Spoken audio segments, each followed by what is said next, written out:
आं भगिनि। ओके।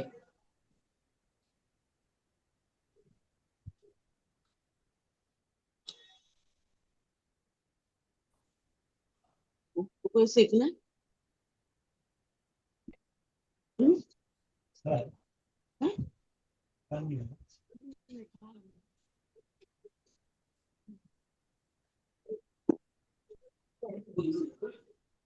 नमो नमः। आवाज आ रही है? आं महोदय। नमो नमः। जी, नमो नमः। शुरू करते हैं। हाँ। अष्टाध्यायी जगन्माता यस्य चित्तात् समुत्थिता वेदानामुपकाराय तस्मै पाणिनये नमः। सदाशिवसमारम्भां तथा पाणिनिमध्यमाम् दीक्षित पुष्पाचार्य पर्यन्तां वन्दे गुरुपरम्पराम् वन्दे गुरुपरम्पराम् वन्दे गुरुपरम्पराम्। माता जी को प्रणाम, आप सभी को प्रणाम।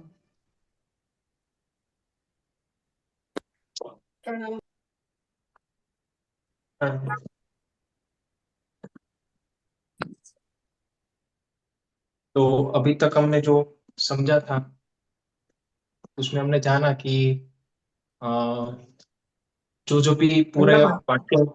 हाँ, नमो नमः। वर्णमाला ना। हाँ, वर्णमाला तक हम पहुंचे थे। वर्णमाला की आवश्यकता इसलिए पड़ी है क्योंकि वर्णमाला को जाने बिना हम आगे बढ़ ही नहीं सकेंगे। वर्णमाला अगर बराबर की और माहेश्वर सूत्र बराबर किए तो आगे जाके प्रकरण आएगा। ये वर्णमाला के आधार पे हमको कौन कौन से सवर्ण है वो भेद भी समझना है, तो उसके लिए बेस जो है वो वर्णमाला ही है। और वर्णमाला को इसलिए जानना जरूरी है क्योंकि जो हम जानते हैं वहां से शुरू करते हैं, तो जो नहीं जानते वो अज्ञात की और यात्रा हम कर पाते हैं। तो ये वर्णमाला हमारे से परिचित है, तो वहां से हमको शुरू करना चाहिए। तो ऐसा नहीं समझना चाहिए कि वर्णमाला तो एकदम छोटी सी बात है, हम इसको निग्लेक्ट कर रहे हैं। सामान्यतः तो हम क्या कर रहे हैं कि वर्णमाला ये तो कुछ भी नहीं है, इसमें क्या देखने का, उसमें क्या कोई बहुत बड़ा लेक्चर देने की जरूरत है। लेकिन ऐसा नहीं है। हमारे ऋषि मुनियों ने, आप देखेंगे तो एक श्लोक भी है कि कोई भी आचार्य किसी को आचार्य बनना हो, गुरुकुल का जो आचार्य है, पूरा गुरुकुल जिसके अधीन रहता है, वो आचार्य की अगर भूमिका निभानी हो तो उसके लिए उन्होंने तीन महत्व के बिंदु ऋग्वेद के उसमें बताए गए हैं कि तीन महत्व की चीज उनके पास होनी चाहिए। एक तो पदों का अनुवृत्ति का ज्ञान, कि पद जो बना है उसकी अनुवृत्ति क्या है वो उसको समझ में आनी चाहिए।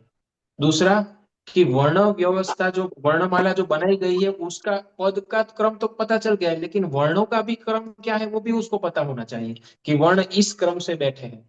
और तीसरा, कि ये जो पद जाना और ये जो वर्ण का जो है वो क्रम जाना, और उसके साथ उसको ये स्वर का जो विज्ञान है कि किस स्वर से बैठे हुए हैं वर्ण, कौन से स्वर, मतलब किस स्वर से वो निकलते हैं, जो स्वर का जो ज्ञान है कि किस तरह का वो स्वर निकलता है, ध्वनि का जो स्वर है वो वर्णों का जो स्वर है वो कैसे निकलता है, वो तीन चीज का उसको उसके पास वो लायक कर तो होनी चाहिए, तब जाके वो आचार्य की पदवी को वो ग्रहण कर सकता है। तो ये तीन महत्व के बिंदु में तो ये वर्ण मातृका पे ही पूरा आया। तो इसको हमको लाइटली नहीं नहीं लेना चाहिए कि ये, क्योंकि ये सृष्टि का क्रम है। ये जो क्रम है वो सृष्टि का क्रम है, तो वर्ण माला का जो क्रम है वो बहुत महत्वपूर्ण है। इसलिए इस पे हमने ज्यादा पूरा एक जो है अ, वर्ग पूरा इनके उनके ऊपर लिया हमने, क्योंकि इसका बहुत महत्व है। और माता जी भी बताती है कि इसको लाइटली नहीं लेना है, इसको पूरी तरह से अच्छी तरह से समझना है। तो हमने वर्ण माला में क्या क्या देखा कि कुल जो है वो स्वर जो देखे वो 9 प्रकार के स्वर देखे। फिर जो बाकी के 33 प्रकार के व्यंजन है उसके दो पार्ट बनाए। 25 जो है वो कुचु टुतुपु स्पर्श व्यंजन हुए, क्योंकि उसमें अवयव का पूरा स्पर्श होता है। होठ है तो ओष्ठ वर्ण में पूरे ओष्ठ पर स्पर्श होते हैं। जीवा है तो पूरी जीवा स्पर्श करती है, तो 25 स्पर्श लिए। फिर हमने अंतःस्थ लिए यवर अल, और फिर हमने लिए थे उष्म वर्ण श श श ह। और फिर वहां से हमने आगे देखे थे कि वर्णमाला में जो कुछ कुछ ऐसे वर्ण है जो इसमें स्थान है ही नहीं, लेकिन हमारे बोलने के प्रयोग में वो आता है। तो इसके कारण ऐसे 8 ऐसे वर्ण हैं जो वर्णमाला में भी नहीं है और माहेश्वर सूत्र में भी नहीं है, तो इसलिए उसको पढ़ना चाहिए, तो उसको बोला जाता है अयोगवाह। तो अयोगवाह जो है वो कुल 8 प्रकार के हैं, लेकिन 8 में से हम पहले 4 समझ रहे थे। कौन कौन से 4 समझ रहे थे? एक हम समझ रहे थे अनुस्वर, एक विसर्ग, एक जीवामूल्य और एक उपपदमानीय। तो हमने अनुस्वर पे तो पूरा आपको समझा ही दिया है, क्योंकि अनुस्वर में तो हमने पूरा एक जो वर्ग है वो हमने पिछली कक्षा में लिया है, तो उसमें समय ज्यादा हम नहीं वो गवाएंगे। तो एक बात तो हुई अनुस्वर की, अनुस्वार की। तो अनुस्वार जो है, फिर भी एक बता देता हूँ कि अनुस्वार ये जितने भी अयोगवाह है ना, इसमें एक चीज कॉमन है, वो याद रखिएगा कि अयोगवाह है ना, उसका खुद का कोई आश्रय स्थान नहीं है। उसका खुद का कोई ऐसा आश्रय स्थान नहीं है। बाकी के सब वर्णों के आपको आश्रय स्थान मिलेंगे, कि चलो क है तो वो कंठ में बैठा है, च है तो वो तालु से निकलता है तो वो तालु में बैठा है, ऐसे अलग अलग स्थान मिलेंगे। लेकिन ये जो अयोगवा है ना, उसका आपको पर्टिकुलर एक स्थान नहीं मिलेगा। भले यहाँ पे हमको अपो विसर्जन कंठ करके एक सूत्र आता है कि विसर्ग का कंठ स्थान है, लेकिन फिर भी वो कंठ स्थान उसका फिक्स नहीं है, वो हमको समझना है। क्योंकि यही जो विसर्ग है ना, वो उपध्मानीय और ये जो है जीवा मूल्य, ये दोनों में कन्वर्ट हो जाता है, तो तब इसके स्थान बदल जाते हैं, ये अभी हम पढ़ेंगे। तो वही विसर्ग जब जिस इसके कहने का अर्थ वो हुआ कि जितने भी अयोगा है, अभी तो फिर ये 4 है और 4 हम पढ़ेंगे, टोटल 8 अयोगा है। अयोगा कितने हैं? 8 है। 8 8 8 है, ठीक है। इसमें से पहले हम 4 पढ़ रहे हैं, धीरे धीरे थोड़ा थोड़ा इसलिए रहते हैं ताकि थोड़ा थोड़ा करेंगे तो आपको याद रह जाएंगे। एक साथ 8 ले लेंगे तो आप भूल जाएंगे, तो इसलिए पहले 4 ले लेते हैं। पूरी वर्ण व्यवस्था तो आपको वर्ण माला तो प्रयोग पता चल गई आपको। अभी बाकी जो बचे वो 8 अवयव हुआ, उसमें से ले रहे हैं 4, क्योंकि ये एक तरह के से आपको सिंबॉलिक और से देखेंगे तो तुरंत आपको याद रह जाएगा। तो अनुस्वार हुआ, उसकी बात हो गई। विसर्ग की अभी हम बात करने जाएंगे, लेकिन उस सभी के लिए कॉमन क्या है वो बात करना जाए, तो ये जितने भी अयोग हम पढ़ेंगे, वो पूरे अयोग वहां जिसके ये सब अच के सहारे रहते हैं। तो जो अच इसके साथ होगा ना, वही अच का जो स्थान होगा ना, वही स्थान ये अयोग वहां का होगा। ये समझ पा रहे हो आप? तो हम आगे बढ़े। जी नहीं भैया। मालूम। ठीक नहीं है। मालूम। नहीं पता चला? देखो क्या कह रहे हैं हम, कि जैसे जैसे कि जितना भी हमने वर्ण देखा अभी, या तो स्वर होगा या व्यंजन होगा, वो हमने पढ़ लिया। तो स्वर व्यंजन में आपको स्थान मिलेगा, कोई भी मान लो कि क कहाँ पे है, कौन सा स्थान है, तो हम बता पाएंगे कि भाई वो कंठ है। ठीक है, ट कहाँ पे बैठा है, तो ऋतु रसना मूर्धा से हम बता देंगे कि भाई ट है वो मूर्धा में बैठा हुआ है। ठीक है, इसी तरीके से त कहाँ पे बैठा है, तो तुरंत हम बता देंगे कि भाई त है वो दंत्य है, तो दंत में बैठा हुआ है, तो दांत में उसका स्थान है। तो उसी तरह से आप सभी के बता पाएंगे, सभी वर्णों का। अ है कहाँ बैठा है, तो कंठ में है। ई कहाँ बैठा है, तो तालु में बैठा है। ऊ कहाँ पे बैठा है, तो ओष्ठ में ओठ बोलेंगे। व है तो ओष्ठ बोलेंगे। लेकिन आप अयोग वहां का ऐसा नहीं कह पाएंगे कि भाई अनुस्वार है तो यहाँ से ही निकलेगा, कि सिर्फ एक अनुस्वार में ऐसा है कि वो उसका स्थान एक ही ऐसा वर्ण है जो नासिका से आता है, सिर्फ नासिका से। लेकिन वो हाँ अनुस्वार भी नासिका के साथ, वो जो अज के साथ बैठा है वो अपना अज के हिसाब से वो चलेगा, ऐसा कहने का था ना। अनुस्वार है, विसर्ग है, ये उपमान्य है, जीवामूल्य है, ये सब जिस अज के साथ बैठे होंगे उसका ये सहारा लेते हैं। और एक वर्ण सिर्फ नासिका ही का ही एक पार्ट ऐसा है कि अनुस्वार जो है वो नासिका से निकलता है। और अपने अपने जो ये जो बाकी ये जो अयुग्मा है, सब जितने भी, वो भी अपने अपने जो स्वर है जिसके साथ वो बैठा है उसका होगा। जैसे कि राम, तो राम में जब हम विसर्ग बोलते हैं तो अह के साथ बैठा है, तो यहाँ पे ये विसर्ग का स्थान कंठ हो जाता है। लेकिन यहाँ पे ही अगर हम गुरु बोलेंगे तो यहाँ पे ऊ के साथ बैठा है, तो यहाँ पे उसका स्थान फिर क्या हो जाएगा, ओष्ठ हो जाएगा। हरि ही बोलेंगे तो यहाँ पे ई ही हो जाएगा विसर्ग, तो यहाँ पे फिर उसका स्थान तालु हो जाएगा। तो विसर्ग का स्थान देखो आपको कहीं पे फिक्स मिला क्या? नहीं मिला ना। नहीं नहीं। यहाँ पे कुछ कट हो रहा है, यहाँ पे फिर वो तालु बन जा रहा है, यहाँ पे वो होने के कारण ओष बन जा रहा है। ठीक है, तो कहने का अर्थ है ये जो अयोगवाह जिसके साथ बैठेंगे ना, उसकी खुद की कोई एक जगह पे वो फिक्स नहीं होंगे वो। वो कभी भी फिक्स नहीं होंगे। एक मिनट, हाँ।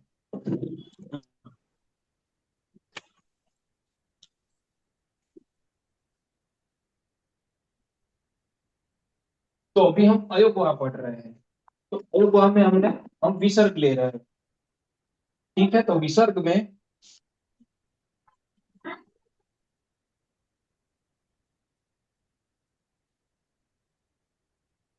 तो ये जो विसर्ग है, वो विसर्ग जिस अच के साथ बैठेगे ना, इसके साथ जो अच बैठा है उसके साथ इसका स्थान तय होगा। विसर्ग जो है ना, विसर्ग के लिए अलग से एक संधि का पूरा प्रकरण है।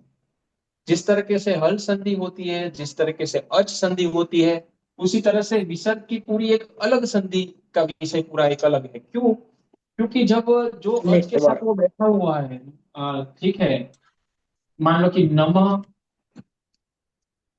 स्तुते ऐसा जो लिखते हैं, आवाज नहीं आ रहा। आवाज नहीं आ रही क्या? आ रहा है आ रहा है। अच्छे से आ रहा है। हाँ, हम्म। हम ये बता रहे हैं कि जिस तरीके से ये जो विसर्ग जो है, विसर्ग वो है ना, जिसके साथ बैठेगा ना, उसके साथ बैठने के बाद वो 8 प्रकार की उसकी परिवर्तन आएगी।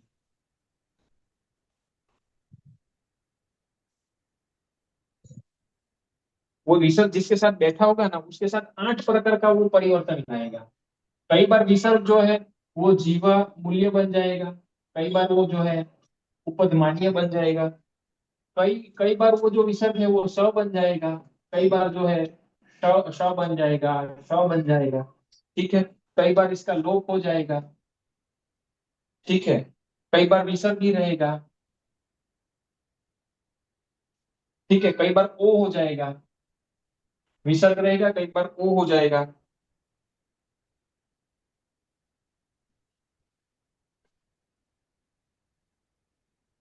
ये जो स यहाँ पे लिखना पड़ेगा हमको, ये स यहाँ पे लिखते हैं।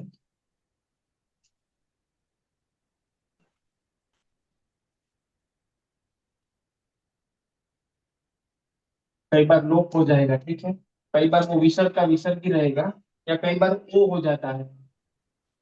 नमः नमः अस्तु, तो नमो अस्तु हो जाता है। मान लो कि नमः अस्तु ऐसा होता है, तो ये विसर्ग जो है वो ओ में बदल जाता है, तो नमोस्तु हम बोल देते हैं।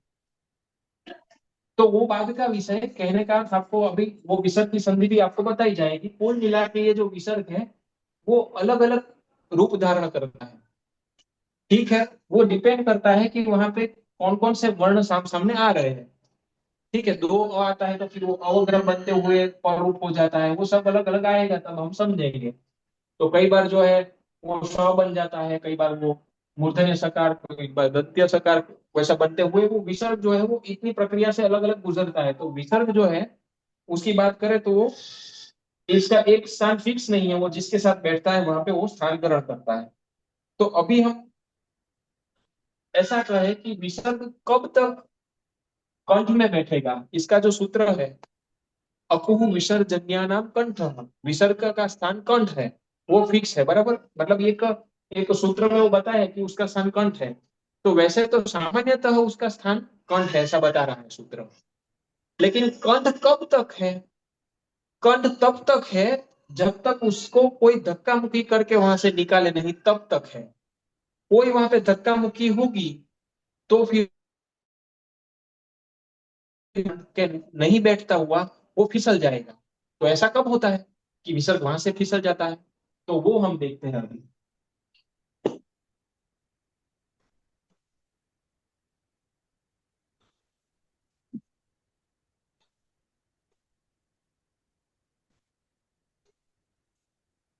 तो देखो, जब हम बोलते हैं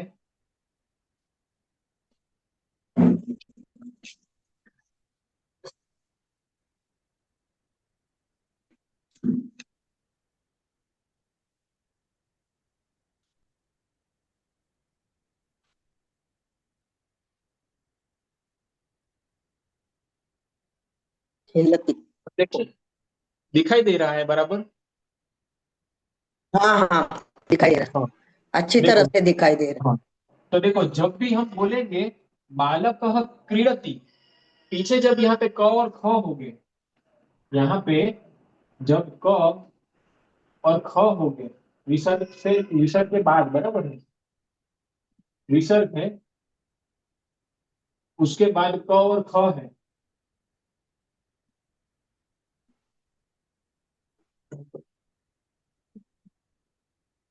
ऐसी जब स्थिति होगी ना, आप बोल के देखिए बालक क्रीडति, बालक खेलति, जब ऐसा हम बोलेंगे तो तब तो हमको पता चल रहा है कि वो स्थान कंठ में है, क्योंकि हम पूरा विसर्ग का उपयोग कर रहे हैं। बालक क्रीडति, बालक खेलति, तो यहाँ पे क्या हो रहा है, हम पूरे का पूरा विसर्ग उपयोग करते हैं ना, इसलिए उसका स्थान यहाँ पे जो है ना वो कंठ होता है। ठीक है, लेकिन जब यही बालक क्रीडति को हम स्पीड में बोलेंगे, बालक क्रीडति, बालक खेलति, तो क्या हो रहा है, क्योंकि यहाँ पे आगे का जो स्थान है ना क और ख, वो भी कंठ का है, इसका स्थान, और ये भी है ना वो भी कंठ होने के कारण यहाँ पे धक्का मुक्की होती है। धक्का मुक्की क्या होती है कि क और ख बोलने के चक्कर में हम ये जो विसर्ग है ना वो पूरा नहीं बोलते हैं, वो आधा बोल देते हैं, इसलिए विसर्ग जो है ना ये था ऐसा, ठीक है, ये था इस तरीके से, विसर्ग ऐसा था, लेकिन हम फिर आधा करने के कारण यहाँ से अगर हम मिटा देंगे, सिंबल भी ऐसा हुआ, ओके। ये तो यही बालक कह क्रीडति जो है ना, जो बालक कह क्रीडति, ये पूरा बना क्योंकि हमने पोज लिया बीच में, बालक क्रीडति, बालक खेलती, तो हमने पूरा विसर्ग का उपयोग किया, लेकिन क्रीडति फटाफट बोलने के चक्कर में या खेलती फटाफट बोलने के चक्कर में बालक क्रीडति ऐसा करके तुरंत बोलेंगे बालक खेलती, तो पूरा विसर्ग उपयोग नहीं होता है। तो उसको बोल, इसमें क्या हुआ कि पूरा विसर्ग इसलिए नहीं बोलते हैं कि ये जो विसर्ग को बोलने की जगह थी ना कंठ की, वो कंठ पे क्रीडति का या खेलती का क और ख आके बैठ गए, तो विसर्ग है वो नीचे चला गया, हमारे कंठ से नीचे चला गया, जीवा मूल्य पे चला गया, इसलिए उसको बोलते हैं जीवा मूल्य, उसका नाम ही जीवा मूल्य। तो ये जो बात कर रहे हैं ना वो जीवा मूल्य, यही बालक क्रीडति को हम बोलेंगे ना, तो यही बालक क्रीडति यहाँ पे इस तरीके से हो जाएगा क्या।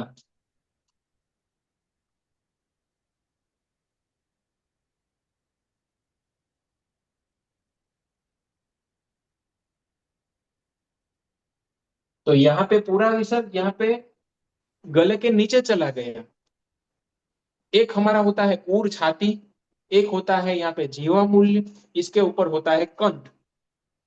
वो प्रक्रिया आप जान लो कि सबसे पहले कंठ जो है, कंठ है, इसके नीचे जीवा मूल्य है, और इसके नीचे उर, उरस यानी कि उर है हमारा, ये इस तरीके से हमारे अवयव बैठे हुए हैं।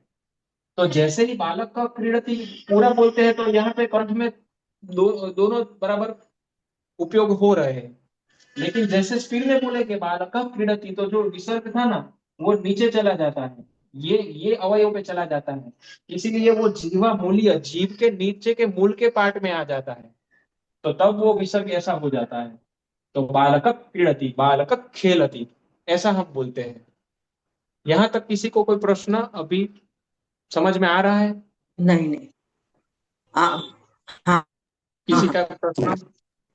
देखो उरस आ क्या गया। लिखा है उरस में जी? छाती। नीचे क्या उरस जो लिखा है है? ना, वो यानी कि छाती, हमारा जो हृदय का जो है ना, हृदय का भाग, वो छाती, इसका भी हम समझेंगे। हकार को जब, हकार के साथ जब पंचम वर्ण या फिर ये जो यवर नो। है ना, तब वो उरस स्थान हो जाता है, वो तब वो हकार के विषय में हम पढ़ेंगे। अभी ये इसलिए समझना जरूरी है कि हमारे अवयव कहाँ बैठे हैं वो भी समझना जरूरी है। कंठ के नीचे जीवा मूल्य, जीवा मूल्य के नीचे उरस, यानी कि हमारा उर भाग, हमारा हृदय का भाग, छाती का भाग हम कह सकते हैं। छाती। हम्म, हम्म ठीक है, क्योंकि हम्म अलग अलग स्थान आएंगे तब हमको ये पूरी स्वर विद्या पता चलेगी। आप सोचो कितना डिटेल में ये पूरा विज्ञान जाना है हमारे ऋषियों ने, एक एक अवयव पे चेक किया है कि कहाँ कहाँ बैठा है क्या क्या। तो वो तभी समझ पाएंगे जब ये पूरे अवयव को भी पता हो, कैसे बोला जाता है, प्रयत्न भी पता चले, स्थान भी पता चले, बाह्य प्रयत्न, आंतर प्रयत्न, वो सब हम पढ़ेंगे ना आगे, तो आप भी इसे आसानी से समझ जाएंगे। लेकिन धीरे धीरे ये समझेंगे तो समझ में आएगा, एक साथ में पढ़ेंगे ना तो आपका दिमाग चकरावा आ जाएगा कि क्या हो क्या रहा है। तो ये यहाँ तक समझ में आया, यहाँ तक कोई प्रश्न नहीं। है ना? जी नहीं। तो हुआ क्या कि जब तक पूरा विसर्ग बैठा था तब तक कुछ नहीं, लेकिन जैसे ही दो एक ही कंठ के अवयव पे कार्य करने वाले वर्ण सामने आ गए ना, तो ये इसको खा गया। तो एक तरह से ऐसा समझो हम निगल गया, ये विसर्ग निगल गया, ऐसा समझ लो हम निगल गए और नीचे चला गया वो। अगर आपको बहुत भूल जा रहे हो कि क्या हो रहा है, तो आपको सामान्य भाषा में ऐसा समझ लो कि विसर्ग जो है वो निगल गए, तो वो गले के नीचे में जो जीवा मूल्य है वहां स्थान से वो बोला जाएगा। तो और वो आप अनुभव कर पाएंगे, आप करके देखेंगे तो पता चलेगा, क्योंकि ये हम बिना सिर्फ बताए रहेंगे तो पता नहीं चलेगा। आप इसको बोलो, बालकः क्रीडति, बालकः बालकः खेलति, तो बालकः बालक क्रीडति। तो वहाँ विसर्ग के स्थान पे जो क वर्ग का है महाप्राण ख, तो वो हाँ, विसर्ग ख जैसा लगेगा। बालक क्रीडति, ख आ बालकः क्रीडति जाएगा। जो आप बोले ना, वो उसमें आपने पूरा विसर्ग उपयोग किया, लेकिन जैसे आप बोले कि बालकः खेलति, तो क्रीडति। पूरा विसर्ग उपयोग नहीं हुआ, बालकः खेलति देखो। और दूसरा हाँ। देखो, बालकः खेलति, आपको पूरा ऐसा सुनाई दिया, वो हम्म। भेद। तो विसर्ग आधा ही हम बोले, इसलिए इसका सिंबल भी आधा ही हो गया, ये आधा हो हम्म। गया सिंबल उसका, हाँ। क्योंकि हमारा हाँ। उच्चारण ही आधा हो रहा है। हम्म। समझ में आया? ये क ख जो है वो भी कंठ हाँ। स्थान है, वो विसर्ग भी कंठ है, इसलिए वहां पे धक्का मुक्की हो रही है। और स्पीड के बोलने के चक्कर में फिर वो जीवा मूल्य में स्थान हो जाता है, तो यही विसर्ग आधा होके यहाँ पे फिर वो बन जाता है जीवा मूल्य। यहाँ पे स्थान जगह नहीं है लिखने की, लेकिन आप समझ लो कि ये जीवा मूल्य हुआ। अभी उसी तरह से यहाँ पे यही विसर्ग उपवधमानीय बन जाता है, यानी कि इसके पीछे प फ हो, यहाँ पे जैसे क ख है, वो उसी तरह से उसके पीछे प या फ हो, प या फ हो, तो वृक्ष पतति या वृक्ष फलति, ये दो है। तो यहाँ पे प और फ, ये दो का स्थान क्या है? प और फ का, प उपमा। और फ होठ है, उपमा। ओष्ठौ। हाँ। ओष्ठ। ओष्टो, उपपद्मानिया नाम ओष्टो। और हम देख के हाँ। पता चल जाता है प फ, तो हमारे होठ दोनों छू रहे हैं, तो ये ओष्ठ का स्थान है। और ये जो है कंठ का है। तो देखो, बालक की तरह यहाँ पे भी वृक्ष है, तो वृक्ष का जो ये भाग है विसर्ग, वो बैठा तो कंठ में है, लेकिन कंठ से डायरेक्ट पफ बोलने के कारण, पफ जो आगे के वर्ण जो है वो ओठ के होने के कारण, वो विसर्ग भी ओठ पे आके हम बोल रहे हैं कि वृक्ष, अगर फांस बोले तो वृक्ष फलति, वृक्ष पतति। तो देखो, वो जो बालक क्रीडति में हमारा यहाँ पे कंठ में हमको महसूस हो रहा था, वो अभी कंठ में महसूस नहीं हो रहा है, वो वृक्ष फलति, वृक्ष पतति, तो सीधा ओठ, ओठ से ही वो पूरा निकल गया। आप करके देखो, वृक्ष फल पतति बोलेंगे, वृक्ष फलति बोलेंगे, तो विसर्ग यहाँ पे गले पे बैठा है।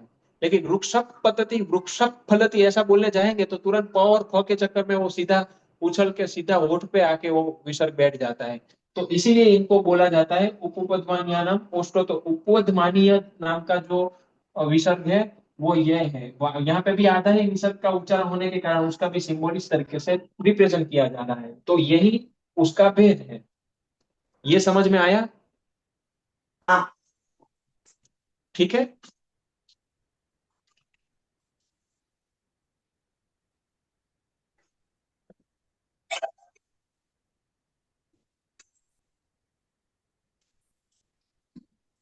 अभी दूसरी चीज इसमें वो भी है कि जब ऐसी स्थिति का निर्माण हो, जो हमने भी देखी कि चलो क ख है तो ये भी हुआ, और प फ है तो ये भी हुआ। तो ये है ना विकल्प देता है, ये विकल्प से होता है। यानी कि आप बालकः क्रीडति भी बोल सकते हो, बालकः क्रीडति भी बोल सकते हो, ठीक है। उसी तरह से वृक्षः पतति भी बोल सकते हो और वृक्षः पतति भी बोल सकते हो। तो विसर्ग या फिर जीवा मूल्य या उपपदमान्य ये दोनों ऑप्शनल्स रहते हैं, तो दोनों रूप सही है। तो यहाँ पे ये जो विसर्ग हुआ ना वो ऑप्शनल है, यानी कि विकल्प देता है। यानी कि आप बालकः क्रीडति बोले तो भी सही है और बालकः क्रीडति बोले वो भी सही है। इसी तरह से बालकः खेलति बोलेंगे वो भी सही है और बालकः खेलति बोलेंगे वो भी सही है। तो ये हुआ अनुस्वार, विकल्प। ये हुआ विसर्ग, ये हुआ उपपदमान्य, और ये सॉरी ये हुआ जीवा मूल्य, और ये हुआ उपपदमान्य। महोदया, हाँ जी। बोलने पर वैसा बोल सकते हैं, लेकिन लिखने के टाइम पे दोनों अलग ही लिखना है ना। अगर यू आर डूइंग जीवा मूल्य then put this symbol, if you are हाँ राइटिंग विसर्गा हाँ, राइट विथ विसर्गा, राइट? नहीं नहीं, जैसे ही आपका उच्चारण बदल गया तो हमने हमारे ऋषियों ने उसके लिए अलग चिन्ह दिए हैं, वरना वो चिन्ह क्यों देते हैं? वरना आपको पता कैसे चलेगा कि मुझे यही बोलना है? अगर आपने यहाँ पे भी ये रख दिया, यहाँ पे भी ये रख दिया, तो पढ़ने वाला तो ये बालक का ही पढ़ेगा। बालकः। आपको जो रखना है वही सिंबल रखना है। इसी कारण से तो ये लिपि का विषय हुआ। Yes, that is what I was asking. Yeah, हाँ, yeah. वरना So तो वो whatever लिपि you are नहीं saying, बनाते। हाँ, ठीक है, ठीक है, क्योंकि आप ठीक है। सोचो कि उसको, वरना वो जितने वर्ण है उतनी लिपि होनी चाहिए, तो हमारा ये वर्ण अलग ही है तो इसलिए ही ये लिपि बनाई, वरना इसका वो ऑप्शन ही नहीं क्रिएट करते, वो लिपि का वो कोई बनाते ही नहीं। एक ऐसा वर्ण है जो आप देखेंगे उसका हिंदी में भी लिपि नहीं आई अभी। कौन सा? तो देखो आप, ऐसे कई मिलेंगे, लेकिन आप देखें हम जो बोलते हैं ए, और कई बार ए ऐसा बोलते हैं हिंदी में ए, उसका कोई लिपि का चिन्ह ही नहीं है। हम्म, हम ए बोलते हैं, हमारा जो है वो ए है। और या अभी एक नया वर्ण शुरू हुआ है हिंदी में, ए ऐसा बोलते हैं हम, ए। हम्म, अभी वो उसका क्या है? उसका कोई लिपि चिन्ह ही नहीं है। हम्म, आप समझो, तो लिपिबद्ध जो होना वो एक अलग चीज है। तो लिपि में जो बताए गए हैं वही हमको रखना है, ठीक है। ठीक है, ओके। धन्यवाद। अभी ये 4 क्लियर हो गया, तो हमने 8 में से 4 किए, ठीक है। तो विसर्ग एक ही था, तो देखो उसका स्थान बदल गया। एक जगह पे वो कंठ पे बैठा है, कई बार वो जीवा मूल के स्थान पे जाके बैठ जाता है। कंठ के नीचे जो स्थान है उसका, वो जीवा मूल का स्थान कहाँ है? कंठ के नीचे है। फिर कई बार वो फिर से ओठ पे आ जाता है। तो कहने का अर्थ है अयोग्य का खुद का कोई स्थान निश्चित नहीं होता है। वो जिस अच के साथ बैठे हैं, जो सहारे बैठे हैं, वहां पे वो फ्लक्चुएट होते रहते हैं। अभी दूसरे अयोग्य है, उसको बोले जाते हैं यम। तो 4 प्रकार के यम होते हैं।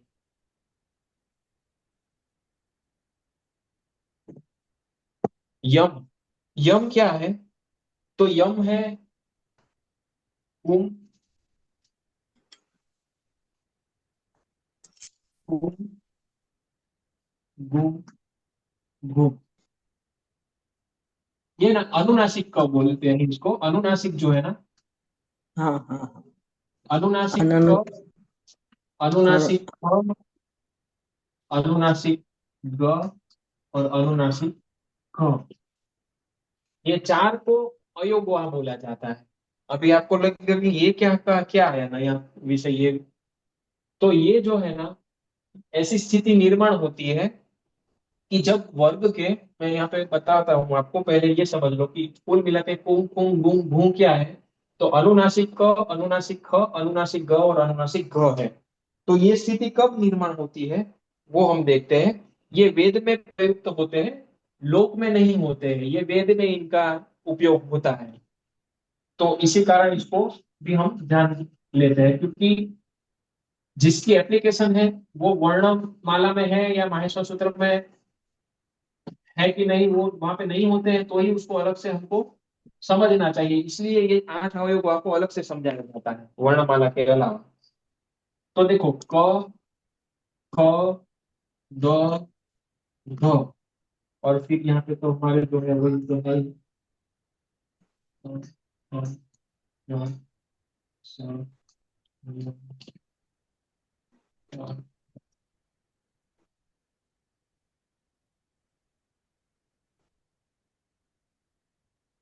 हाँ।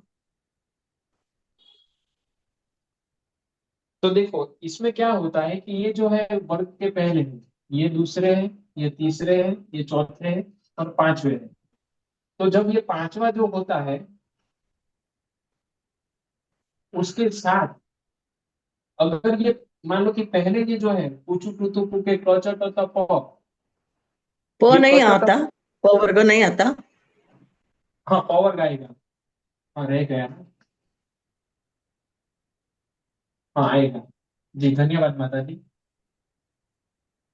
हाँ पूछू टू पू तो देखो ये क च ट त प पहले वर्ग और पांचवे वर्ग। तो जब पहले वर्ग का जो कोई वर्ण होगा उसके साथ ये जब पीछे ये आएगा पंचम वर्ण आएगा तो ये दोनों के बीच में ये क नाम का अनुनासिक वर्ण यहाँ पे बीच में आके बैठता है, उसको कुम बोलते हैं। तो क अनुनासिक वर्ण यहाँ पे बैठते हैं, उसको कुम बोलते हैं। ये कुम हाँ नाम का यम यहाँ पे ये दोनों के बीच में आके बैठता है। ठीक है, इनका उदाहरण यहाँ पे मेरे पास कोई और है नहीं। आई थिंक चखनतु ऐसा कुछ वर्ण था, माता जी ने बताया था चखनतु में वो ककार में आएगा, खकार में आएगा। तो पंचम वर्ण हो और आगे उसके जो है वर्ण हो प्रथम वर्गाक्षर के प्रथम अक्षर हो और पीछे वर्गाक्षर के पंचम वर्ण हो तो क अनुनासिक का इन दोनों के बीच में आगम होता है, आदेश होता है। आगम नहीं आदेश होता है। तो वो ऐसी स्थिति निर्माण होती है तब वो कुम नाम का यम कहा जाता है। उसी तरह से सेकंड वर्ग का जो सेकंड है उसके साथ वर्ग का पंचम का जब इसका इसके साथ कॉम्बिनेशन होता है, ठीक है, तो यहाँ पे कुम बोला जाता है, यानी कि ख अनुनासिक ख का इन दोनों के बीच में आता है। तो चखन तो यहाँ पे उदाहरण था।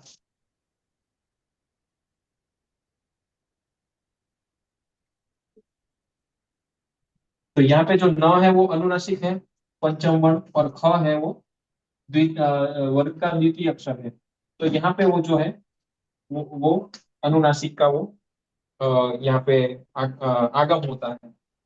चखनतु आगम होता है, माफ कीजिएगा, ये आगम है। तो फिर चखनतु हुआ। आत्मा आएगा खोड़ीदास भैया, आत्मा उदाहरण आ फिर वो आएगा। नहीं, आत्मा करेंगे तो ये तकार के लिए तो मतलब ये आ जाएगा बराबर। तो यहाँ पे वो मकार और तकार जो है तो तकार ऊपर अनुनासिक हाँ, आएगा ना। ये तकार कर सकते हैं। जी तो कहने का अर्थ है कि पहला वर्ग और पंचम वर्ग के बीच में जब ऐसा कॉम्बिनेशन होगा तो फिर ये यम का अगर कुम का होगा, यहाँ पे खुम का होगा, उसी तरह से यहाँ पे गुम का होगा। गुम के लिए उदाहरण है अग्नि। अग्नि में गकार जो है उसके पीछे नकार आ जा रहा है तो गुम, तो वो हो गया गुम। और उसी तरह से फोर्थ वर्ण के साथ ये फिफ्थ आएगा तो गुम होगा। तो घ्नन्ति, घ्नन्ति, घ्नन्ति का आयुर्वेद में उल्लेख श्लोक में है, घ्नन्ति ते वर्तयन्ति च वायु पित्तम कफश्चेति त्रयो दोषा समासतः विकृता विकृता में देहम घ्नन्ति थे। हाँ यहाँ पे घ्नन्ति नाम का आयुर्वेद में ये भी गीता में भी है, हाँ वो गीता में भी है। गीता में भी है। तो घ्नन्ति तो नकार और निबद्धन्ति धनंजय। हाँ नकार और ये नकार और घकार। तो यहाँ पे वो घूम का आगम होगा। तो कुल मिला के अनुनासिक क, अनुनासिक ख, अनुनासिक ग और अनुनासिक घ का यहाँ पे यम के हिसाब से आगम होता है। तो ये 4 प्रकार के यम हुए। ये समझ में आया? इसमें हाँ ज्यादा इतना डिटेल में नहीं है, इतना ही हमको समझाया गया है। जी ये बहुत डिफरेंट ज्ञान है जो आपने दिया हो फरीदास भैया। जी ये लगभग कहीं मिलता नहीं है, ये बहुत अलग ज्ञान हाँ, है जो आपने दिया। ये हाँ, ये ये कहीं वेदों नहीं में हाँ मिलेगा। हाँ नहीं हाँ मिलता। नहीं मिलेगा, जो नहीं वैदिक मिलता है। वैदिक होते हैं ना, वहीं सिखाते हैं। हाँ बहुत वही। अलग से आपने हाँ। बहुत अच्छा क्या बताया आपने। ये वैदिक में ही प्रयोग होता है, लौकिक में नहीं है ये। हाँ, और लौकिक में नहीं है, वैदिक ही है। हाँ। हाँ वैदिक ही है। और वैदिक ही यज्ञ में भी ऐसा है कि कई लोग फैमिली बताते हैं कुछ ज्यादा, कुछ नहीं। बताते हैं कि इतने हैं, लेकिन माता जी हाँ, बताती है उतने नहीं है, वो यही नहीं है है। ऐसा बता दे। हाँ, 14 ही उपलब्ध है अभी अभी। हम्म हम्म। ऐसा ऐसा कुछ है। हाँ ऐसा कुछ क्योंकि है कि मैंने भी जो, हाँ, मैंने भी पढ़ा था एक स्कूल में, तो मुझे पता है, गुरुकुल में। हाँ तो लोग अलग अलग कहते हैं, माता जी ने जो प्रक्रिया से बताई हम उसी हिसाब से ही बता रहे हैं, क्योंकि डिटेल में हमको भी इतना ज्यादा मुझे भी पता नहीं, जितना माता जी ने बताया वहां तक मैं आपको बता रहा हूँ। पर हम्म माता जी ने सहज बोध में नहीं बताया है ये सब। नहीं, सहज बोध में भी मैंने भी ढूंढा, सहज बोध में भी नहीं है, उन्होंने ये उसके नहीं है नहीं है। हाँ वीडियो के माध्यम में आपको मिलेगा ये। ओके। हम्म। और कौन से ओके। लाइक उनके बहुत सारे वीडियोस है, तो किस वीडियोस के माध्यम से शायद ये मिलेगा ये? उनके है ना, प्रथम भाग वाले वीडियो में मिलेगा आपको। ओके।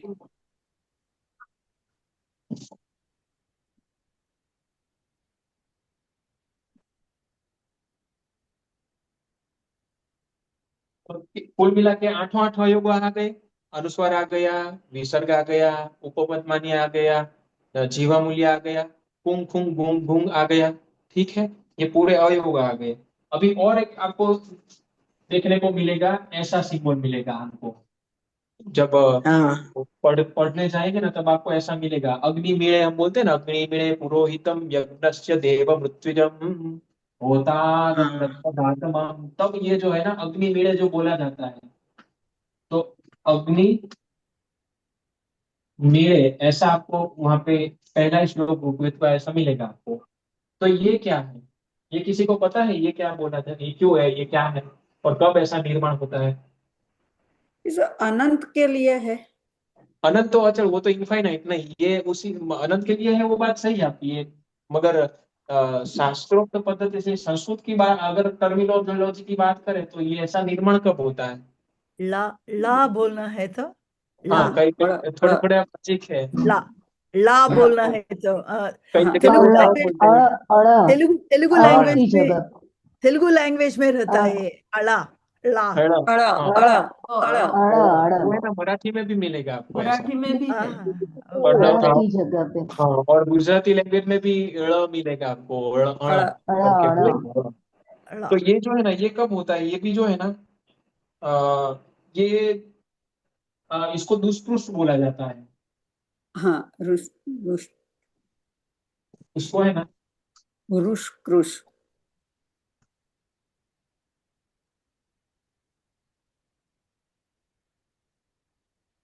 ये दुष्पुरुष बोला जाता है इसको। तो ये कब होता है कि ये वेद में है, और हिंदी की भाषा में भी आपको ऐसा मिलेगा। पाल ऐसा कुछ लिखा होगा, जो कोई स्थान होगा, हिंदी में भी आपको मिलेगा, लेकिन दुर्भाग्य वो है कि हिंदी वाले को पता नहीं कि उसको बोला क्या जाता है। ये हिंदी विदुषो में भी बोलते मिलेगा, संस्कृत में नहीं मिलेगा, वेद में मिलेगा, हिंदी में मिलेगा, लेकिन हिंदी वाले को नाम पता नहीं, लेकिन पाणिनि व्याकरण जो पढ़ते हैं उसको उसका नाम पता है, तो इसको बोलते हैं दुष्पृष्ठ। दुष्पृष्ठ का दुष्पृष्ट। भी, हाँ दुष्पृष्ठ, वो हाँ कैसे ये, हाँ लोहो द द द लो लोहो। हाँ यण, ये कैसे बोला ये कैसे निर्माण होता है? तो एक जगह पे अच हो, और मान लो कि ट और ढ हो, ठीक है, और इसके पीछे अच हो, सॉरी ये ड होगा, ड हो और यहाँ पे अच हो, ये दो में से कोई भी एक वर्ण हो, और आगे अच होगा, पीछे अच होगा, और यहाँ पे जब इस तरीके से के ड या ढ होगा, तो आपको मिलेगा। तो जैसे अग्निवीर्य में क्या हुआ देखो,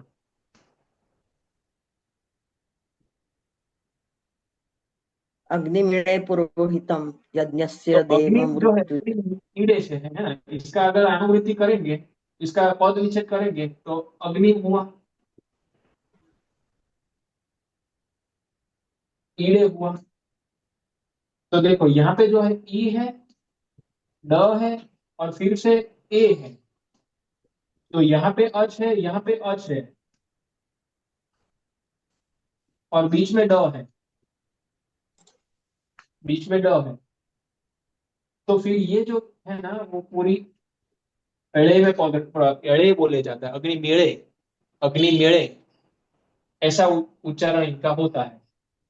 तो यहाँ पे अच हो, पीछे अच हो, बीच में ड ड बैठा हो तो ड़ ड़ ऐसा बन जाता है वो अग्निमेळे। इसलिए इसमें इस तरह से लिया जाता है क्योंकि इसकी पद विच्छेद करेंगे तो अग्नि ईड़े, तो ईड़े तो ई का ई डकार और ई का डकार और ए का, तो यहाँ पे अच हो गए, बीच में ड आके बैठ गया, तो फिर वो ये पूरा अपना इस तरीके से उसका रूप हो गया। समझे ये? हाँ। उसी तरह से ढकार का भी होगा।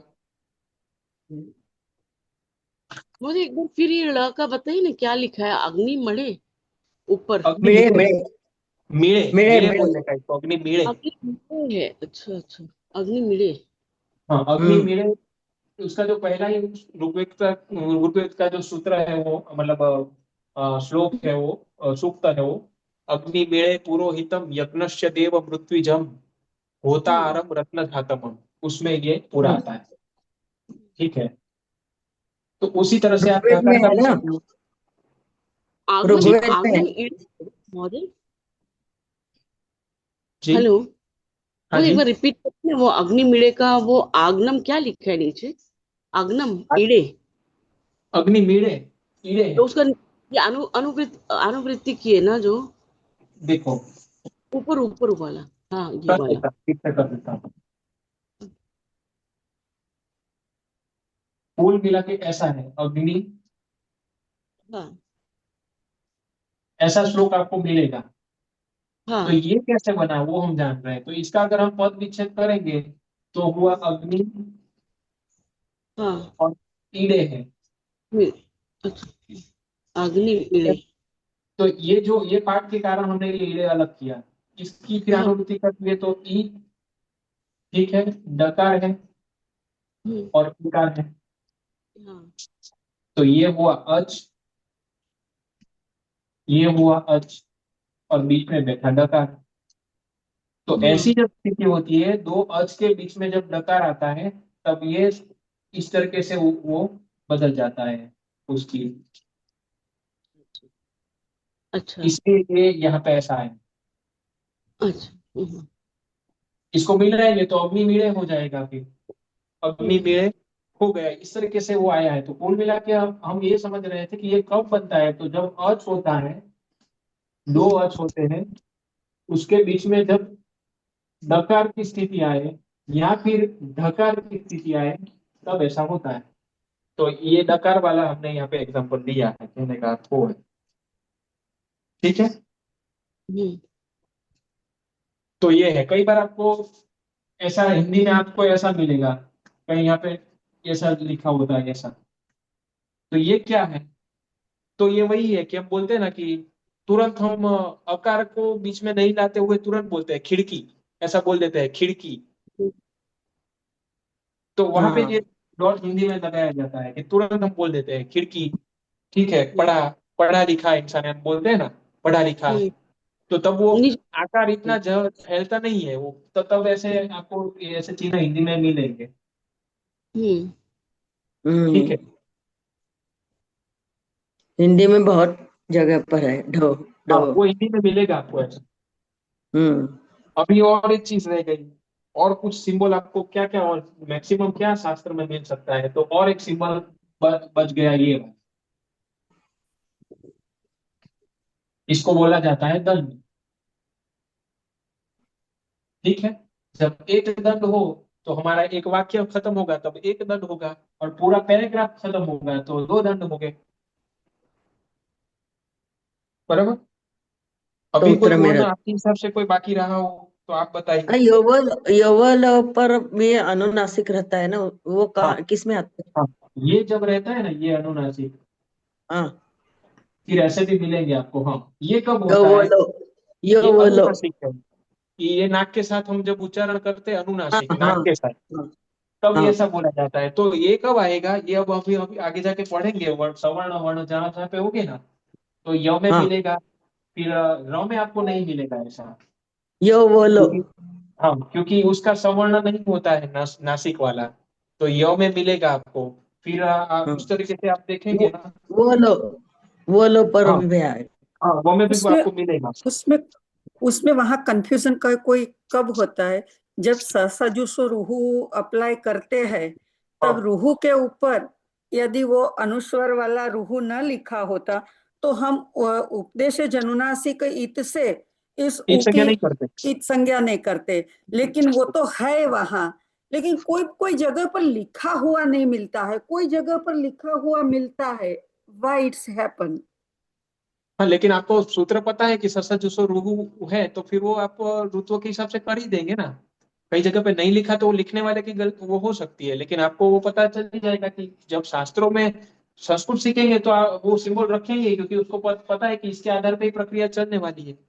हाँ, क्योंकि कई जगह पर वो लिखा हुआ नहीं मिलता है। हाँ और पढ़ने में भी क्या है कि हम ईत संज्ञक जो सूत्र है वो बार बार नहीं लेते हैं, सीधी हाँ। प्रक्रिया ही बोलते हैं कि ऋत्व में से हम विसर्ग ला देते हैं खरवसानो विसर्जनीय से। हम्म, बीच हम्म, में जो उपदेश जनुनासिक ईत वाला जो स्टेप है, ये उसको ईत उपदेश अवस्था संज्ञा में। करने के लिए, हाँ, हम्म, वो नहीं लेते हैं, तब थोड़ा कंफ्यूजन होता है कि वहां वो है या तो नहीं है, और क्यों कोई कोई जगह पर क्यों लिखा हुआ नहीं मिलता है वो प्रक्रिया तो में भी। नहीं, प्रक्रिया में आपको कहाँ पे ऐसा मिलेगा? प्रक्रिया में आपको देखेंगे तो आपको लिखा हुआ मिलेगा ही, क्योंकि वहां पे प्रक्रिया नहीं, चलानी है। जो नॉर्मल शास्त्र वो होगा ना, वहां पे आपको शायद हाँ, वो नॉर्मल डिपेंड नॉर्मल करेगा की कि बात टाइप। करती हूँ, माता जी की बुक की बात नहीं हाँ करती हाँ हूँ। हाँ, तो हाँ, नॉर्मल में माता वो जी की हमको बुक की विवेक बात करना नहीं करती पड़ेगा। हूँ। हाँ, हाँ, वो जब हमारे हम विवेक से पढ़ते क्या हैं है। पढ़ाते हैं तब वो स्टेप बार बार मिस हो जाता है, तब थोड़ा होता है कि वहां पहले से कोई प्रक्रिया होकर मिस हुआ है या तो हाँ हाँ फिर हाँ, उसे निग्लेक्ट नहीं किया नहीं है। नहीं।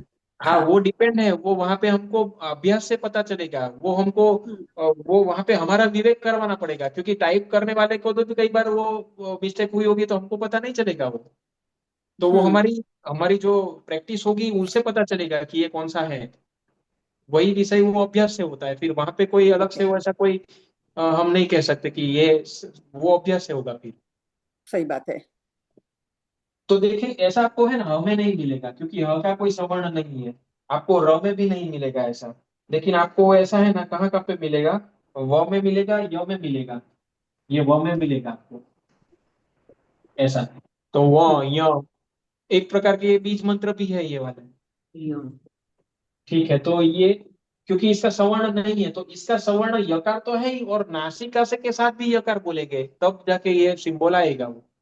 हम्म, अभी आपके हिसाब से और कोई ऐसा बचा हो तो शास्त्रों में, जब हम कोई भी अभी मिनिमम इतना तो हुआ कि आप कुछ भी शास्त्र अभी पढ़ सकेंगे, वहां तक की कैपेबिलिटी इनसे आ जानी चाहिए इतने में से, क्योंकि अब कुछ बाकी इसमें रहा नहीं है। तो ये वर्ण की बात हुई। आप जो अच्छा, अभी पढ़ा रहे हैं उसकी कोई पीडीएफ है आपके पास है? नहीं, इसकी कोई पीडीएफ नहीं है। नहीं। नहीं। नहीं, जैसे आपने पहले अंग कार्य में बना के रखी थी, तो आप हाँ थोड़ा हाँ कुछ हमें। हाँ, वो मैंने पहले बनाया था ऐसा, कि भाई टाइप कर करके बनाया था। अभी इतना समय नहीं रह रहा है तो मैं कोई बात उसमें नहीं। करवा नहीं पा रहा हूँ। तो बाकी ये रिकॉर्डिंग कहाँ प्राप्त होगी? इनकी रिकॉर्डिंग तो कर नहीं रहे हैं वैसे, और नहीं, कुछ ऐसा बीच में आया है लिख कर के class is going to record. है रिकॉर्डिंग हो रही है ना भैया? रिकॉर्डिंग हो रही है, क्लास इज बीइंग हो रही है रिकॉर्डेड। रिकॉर्डिंग, कोई कौन कर फिर रहा वीडियो भी है? कर उसमें मैं रहा देख हो लूंगा, कि तो फिर रिकॉर्डिंग उसमें हो अगर रहा है? किया होगा ना तो मैं हाँ, जो देख आपके लूंगा। नाम से जो को होस्ट है ना, खोड़ीदास भाई हाँ के नाम से जो हाँ, तो है उसमें उसके नाम अच्छा पे। मैं एक बार उस वहां पे पूछ के वो देख लेगा लूंगा, है जी। ना। यदि जो परमिशन तो है और करते हैं रिकॉर्डिंग, तो प्लीज प्रोवाइड अस तो समवेयर हमारा हाँ, सो मिस वी होएगा कैन डू रिवीजन। कभी। हाँ, तो फिर हम्म, हमें अच्छा रहेगा, तो हम सुन पाएंगे। नहीं जी नहीं, जी, कोई इसीलिए बात नहीं। बोला जनरली कि रिकॉर्डिंग इसलिए नहीं करवाने की वो सोचते हैं कि क्योंकि फिर जितना दिमाग अभ्यास में हो। याद रहेगा ना लोग, वही मेन है। यहाँ पे नहीं, रिकॉर्ड करेंगे ना तो उनकी नहीं करते हैं तो कोई बात नहीं, तो कोई तो बात हम नहीं। लिख लेंगे, लेकिन आज हम रिकॉर्डिंग की लालच में रहे। हाँ वो देखा वो फर्जी वाला। नहीं ठीक है, सही मैं बोल जब देती हूँ मैं। मंगवा के मेरी करवा मेरी देंगे। मुझे मेरे मेरा जो फीलिंग्स है वो मैं बोल नहीं देती नहीं हूँ। ठीक है, कोई बात नहीं नहीं नहीं, माता जी। हमें रूल्स से ही चलना है, धर्म का काम करते हैं तो रूल्स से ही चलना है, पर अगर हमें फैसिलिटी मिलती है तो। नहीं नहीं ठीक है, वो एक बार नहीं, बात करके इसीलिए आज ये नोट नहीं बनाई, नोट नहीं बनाई, बस साथ में लिखती नहीं गई, तो नोट नहीं बनाई। और आपने पीडीएफ का भी ना बोला, जो यूजुअली आप जो भी पढ़ाते हैं वो आप डालते हैं, तो हम तो पूरी तरह से ग्रहण भी नहीं किया। देखो, लालच बुरी चीज है। लालच बुरी चीज है। नहीं यही है, मैं मेरा ऐसा मानना है कि अगर यहाँ पे आपने ध्यान दिया होगा ना, तो नहीं, आपको ध्यान तो याद रह दिया ही है, जाएगा, आपको लेकिन कंसंट्रेशन वो यहाँ क्या, पे। नहीं, वो क्या है कि क्षणिक याद रहता है, लेकिन हाँ ज्यादा वो क्लास तो करते नहीं हैं नहीं तब कोई रहता। बार तो चला भूल जाता जा। नहीं है। ठीक है, रिकॉर्डिंग और का पास करवा में के रहता है फिर, तो या फिर खुल ऐसी के, एक अलग जगह अगर टेलीग्राम या फिर कोई यूट्यूब पे डाल के कुछ कर लेंगे, है ना, तो नहीं कोई बात नहीं नहीं। करो, नहीं नहीं करने, हमारी जो परिपाटी है कि ग्रहण ही करो और खुद स्वाध्याय करो, खुद खुद को ही हाँ करना पड़ेगा। लेकिन आज जो गलती हुई वो बार बार नहीं होगी, लेकिन आज का जो चला गया इसके लिए मैंने पूछा। नहीं नहीं कोई बात नहीं, वो करवा लेंगे, ठीक है ना। तो ये करेंगे, वो रिकॉर्डिंग आपको कोई एक प्लेटफॉर्म पे रख देंगे, ऐसा लगे तो कुछ यूट्यूब पे चढ़ाने के बाद शेयर कर देंगे, हाँ इसलिए। वरना लोग मतलब काफी काफी लोग नहीं कर रहे हैं, और माता जी भी ना बोल रहे, इसलिए भी हम वो प्रक्रिया में ऐसा समझ रहे थे, लेकिन फिर भी देखते हैं, ऐसा होगा तो कर लेंगे, क्योंकि किसी का छूट जा रहा है तो वो छूटना नहीं चाहिए। और धीरे धीरे यही कारण से जा रहा है कि ये अगर बराबर कर देंगे ना, तो आगे जाके बहुत काम आने वाला है। यहाँ पे टाइम हम थोड़ा ज्यादा ले रहे हैं, मुझे भी पता हाँ है कि बहुत धीरे रहे हैं। हाँ, बॉटम से आपको बहुत अच्छे से एक एक बहुत अच्छे से बॉटम से समझा रहे हैं ना, तो अच्छा है। टाइम होगा, हाँ अच्छा है, लेकिन पूरा। टाइम लेगा उसके सामने। कायम आपको मतलब पूरा का पूरा वो आपके हम्म। अंदर प्रत्यक्षीकरण होना भी जरूरी है, स्पीड में हाँ जाने के क्लियर रहेगा। मतलब कोई मतलब नहीं रहेगा, आपका धारणा होना भी जरूरी है, इसलिए। ठीक है ना, तो आज तक इतना ही रखते हैं, कितना हुआ टाइम है। हाँ 9:55 तो हो ही गई है, फिर भी कहने का अर्थ है ये पूरी वर्ण जो माला जो है, मातृका जो है हमारी, वाह शीतल। उन पे पूरा ये अभी तक हमारा हुआ। अभी नेक्स्ट क्लास से हम माहेश्वर सूत्र पे आएंगे, क्योंकि हाँ, माहेश्वर सूत्र है वो भी। देखो आप प्रत्या एक चीज वो भी देखो कि वर्ण मातृका क्यों महत्व की है, क्योंकि सृष्टि का सर्जन हुआ उससे पहले तो थी, वो तो हमने देखा ब्रह्मा जी का उदाहरण से। लेकिन जब माहेश्वर सूत्र बने, उससे पहले भी यही होगी, क्योंकि वो भी बने तो इनमें से ही है। क्योंकि जब भगवान पाणिनि ने जब तप किया, और जो उन्होंने ये 14 प्रकार के सूत्र देखे, तो वो भी आए तो यहाँ से ही। तो महत्व का कि ये जो अनादि है बोला क्यों जाता है, क्योंकि अनादि इसलिए बोला जाता है क्योंकि माहेश्वर सूत्र से पहले भी ये थी, और ब्रह्मा जी के सर्जन के पहले भी थी। तो ये वर्ण मातृका जो है वो बहुत अगत्य की है, उसके एक एक वर्ण पे बहुत बहुत चिंतन ऋषियों ने किया है। और आप सोचो कि कहाँ कहाँ वर्ण पड़े हैं, कैसे अवयव से कैसे उच्चारण, आप अभी 3-4 जो आगे के सेशन आप देखेंगे ना, तो आप लिटरली आपको हमारे ऋषियों पे गर्व क्रिएट होगा। आपको लगेगा कि यार कहाँ तक उन्होंने सोचा है कि ये वर्ण ऐसे बनाए हैं, यहाँ से ऐसे निकले निकले हैं। तो आपको भी ताजुब होगा कि किस तरीके से उन्होंने सोचा है, उसको पता कैसे चला कि ये इस प्रकार से वो स्थान काल आधारित किस तरह से यहाँ पे कहाँ पे किस तरह से बैठे हैं। तो आपको भी ऐसा लगेगा कि इतना चिंतन भी कोई भी भाषा में नहीं हुआ है, कोई भी भाषा में नहीं हुआ है, इतना चिंतन जो किया है ना ऋषियों ने ये वर्ण पे। क्योंकि वाघ ही ब्रह्मा है, वैसा खुद बताते हैं वो लोग कि वाघ जो है वाघ पे ही ध्यान दो आप, कि वाघ ही ब्रह्मा है, उन्होंने वहां तक बता दिया। और वो वही कारण से वो लोप भी नहीं कर रहे हैं। देखो अदर्शनम लोपः क्या बोल रहा है, कि जो वर्ण है उसका लोप नहीं, वो लोप व्याख्या उन्हें क्या दी, अदर्शन। उन्होंने ऐसा नहीं किया कि पूरा डिलीट हो जा रहा है, मिट हो रहा है, वो बोल रहा है कि सिर्फ दर्शन नहीं हो रहा है, वो है ही। तो ये जो वर्ण मैं है वहां तो वो है ही, वो अनादि है। तो व्याकरणकार शास्त्रों में और अलग अलग दर्शनों में भी वही बता रहे जा रहे हैं कि ये जो वर्ण है ना वो कभी नष्ट ही नहीं होते हैं, इसलिए उसका नाम भी अक्षर रखा गया है, कि उसका क्षर नहीं हो रहा है। तो उतना महत्व का ये है, ये वर्ण इतना महत्व है, एक एक वर्ण का इतना सोचा है, इसलिए व्याकरणकार उसको लोप नहीं कर रहा है, पूरा डिलीट नहीं करवा रहे, वो अदर्शनम लोप बोल रहे हैं, किसी को उसका दर्शन नहीं हो रहा है, लेकिन वो वहां पे मौजूद है। और उनका जो स्थान है, ये जो जिस तरह से पंच महाभूत की बात करें तो वो आकाश में विलीन होकर आकाश में रहते हैं, उसका स्थान ऐसा बताया जाता है। हमारे गुरु जी है वो बताते हैं कि ये जो मान लो कि आपको बहुत साल पहले कृष्ण की आवाज क्या थी, अगर कुछ ऐसा अभी ऐसा प्रयोग किया जाए और ऐसी इंस्ट्रूमेंट खोजी जाए तो कृष्ण का आवाज कैसा था वो भी हम अ, ऐसा साधन मिले तो वो भी हम पता कर पा सकते हैं कि इस तरीके से वो बोले थे। मतलब कि वो अक्षर अभी भी गूंजते हैं, वो अक्षर कहीं पे नाश हुआ ही नहीं है। वो अक्षर अगर कैप्चर कराने की अगर ऐसी मशीन खोजी जाए, ऐसी कुछ विज्ञान का खोज हो जाए तो वो कब क्या कैसे बोले थे, किस पद्धति से क्या वर्ण बोले थे और कैसी आवाज आई थी वो भी आप पकड़ सकते हो, वहां तक वो बता रहे हैं। तो ये ऋषि वो छोटी बात ये नहीं है, वो बहुत बड़ी बात है। ना, जो ये मतलब एकदम ऊंचे स्थान पे पहुंचे हुए जो ऋषि मुनि रहते हैं वो टैप कर लेते हैं। जैसे पहले के हाँ ऋषि मुनि लोग वेद को, मतलब भगवान ने बोली नहीं है वाणी, बट दैट वेद जो है वो टैप की है उन्हें वॉइस। हाँ, अभी वो जैसे जो बोल रहे है हैं, अभी ये इसलिए अभी सब भी उनको है। हाँ, वॉइस है, उसका नाश नहीं होता है। अभी नहीं। जैसे आप बोलेंगे ये जो थे सिकंदर विकंदर थे, ये लोग का जो आपको स्टोरी पता होगा, और हमारे नालंदा यूनिवर्सिटी और ये पहले की हाँ हाँ यूनिवर्सिटी जो उन्होंने चला दिए थे, बट दे डोंट नो कि हम वॉइस को टैप कर सकते हैं। वो बुक्स को नाश नाश कर सकते हैं, बट वॉइस हाँ, को जो हम वो टैप कर नहीं कर लेंगे, सकेंगे। इसीलिए हम हमारी बोलते हैं। संस्कृति। हाँ, हम्म, एग्जैक्टली माता जी, आपने बहुत बड़ी बात बताई कि ये जो लोग चिंता कर रहे हैं कि हमारा ये बिगाड़ दिया, क्योंकि बीज जो है ना वो कभी नष्ट नहीं होता है, वो नहीं सुरक्षित होता है। ही रहता है।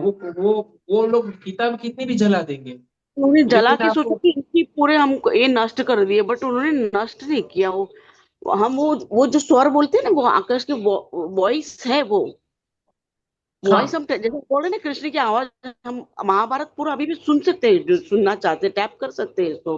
हाँ, वही क्योंकि वो हम्म, नष्ट ही नहीं होते ना अक्सर। तो अभी भी हाँ, आप जो जिस चीज के लिए तपस्या करेगा उसको वो पाने ही वाले हैं, वो बीज के रूप में कहीं ना। इसीलिए बोलते हैं ना, हमारे ऋषि बोलते हैं कि वाक जो है ना उस पे सबसे ज्यादा ध्यान देना चाहिए, अननेसेसरी वो उसका उपयोग नहीं होना चाहिए। उसने इतना तक ध्यान दिया और हम वही कर रहे हैं कि वो उसने जिसका नाम बोला है हमने सबसे ज्यादा ध्यान नहीं दिया ना, वो हमारी वाणी है। सिंपल वाणी, चीज, हाँ।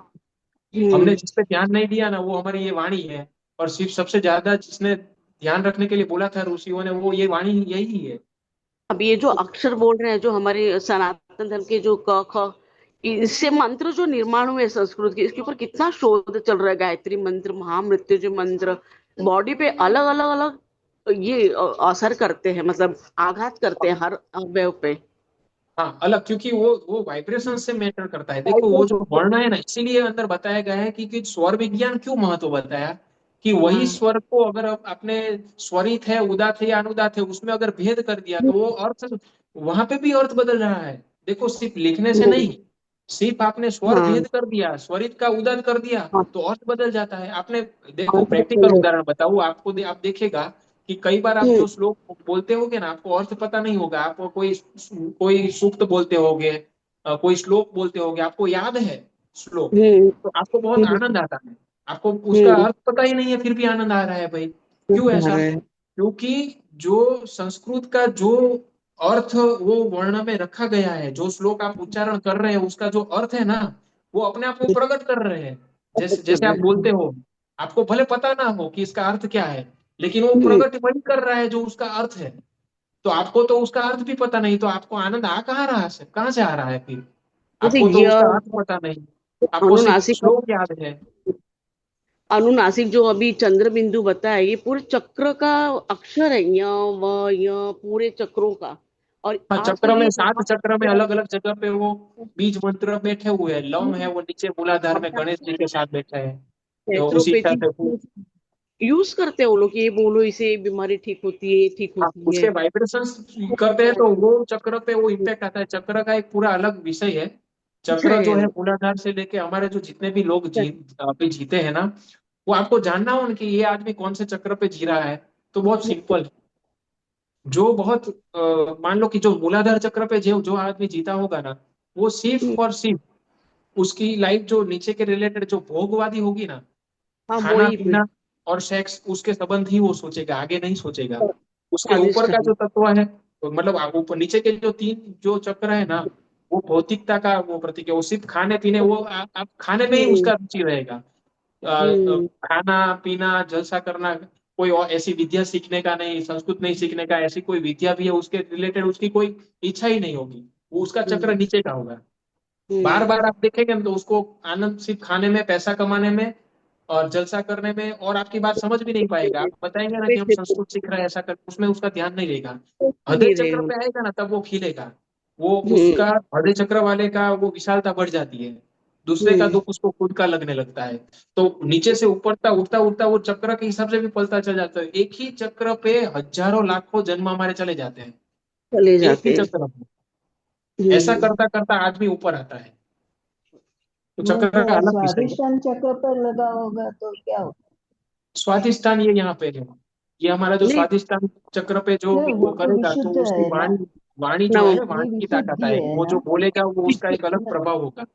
वो विशुद्ध है। बोले स्वादिष्टान विशुद्धि, विशुद्ध मूलाधार विशुद्धि यहाँ पे, चक्र सॉरी, है ना। विशुद्धि, विशुद्धि यहाँ पे है। मूलाधार और मणिपुर के बीच में है ना, स्वादिष्टान। विशुद्धि। और मैं स्वादिष्टान नीचे, नीचे मणिपुर के नीचे स्वादिष्टान बोल। स्वादिष्टान, फिर मणिपुर, फिर हृदय चक्र आएगा, फिर यहाँ पे विशुद्धि आएगा, और यहाँ पे आज्ञा आएगा, आज्ञा। सहस्र आएगा। तो विश्व मैं वो यहाँ स्वादिष्टान से का नीचे पूछ आता है, रही तो हूँ। वहां पे भी वो लो लेवल पे नीचे रहेगा, फिर धीरे के ऊपर आएगा। मणिपुर जो मध्य बिंदु है, उसका एक अलग है विषय, वो बहुत बड़ा विषय है वो। मगर उतना समझो कि वो भी एक इसके साथ ही उसका संबंध है। कैसे वाइब्रेशन करके उसको एक्टिव किया जाए, कुंडली जागृत किया जाए, उसकी एक अलग विद्या है। वो गुरु से ही सीखनी चाहिए, तो वो ऐसे डायरेक्ट नहीं करनी चाहिए, लेकिन मुझे क्योंकि उसके लिए हो हमारा गया, शरीर भी तैयार होना चाहिए।